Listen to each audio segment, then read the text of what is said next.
শেষ ওভারে নেপালের হৃদয়ভাঙা হার। সুপ্রিয় দর্শক, বিস্তারিত জানতে পুরো ভিডিও দেখুন।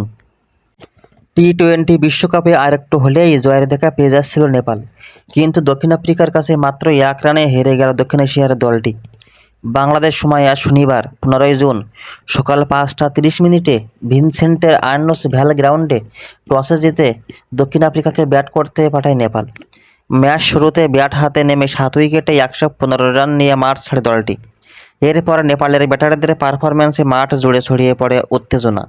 ম্যাচের 18তম ওভারের আগ পর্যন্ত ম্যাচ পুরোপুরি নেপালের হাতে থাকে।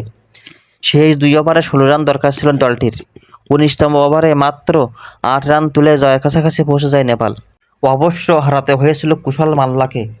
আর শেষ ওভারে ঘটে যায় নাটকীয়তা। ওটনেইল বার্টমানের করা শেষ ওভারের প্রথম 5 বল থেকে একটি 406 রান তুলে নেয় নেপাল। জয়ের জন্য শেষ বলে দরকার ছিল 2 রান।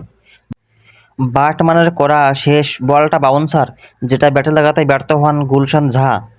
বল কিপারের কাছে রেখে দৌড় দেন রান নেবার জন্য, কিন্তু keeper de Kock ball throw করে নন স্ট্রাইক প্রান্তে স্টাম্প ভেঙে দেন এবং গুলশান ঝার আউটের মাধ্যমে চরম উত্তেজনাকর ম্যাচে দক্ষিণ আফ্রিকা 1 রানে জয় পায়।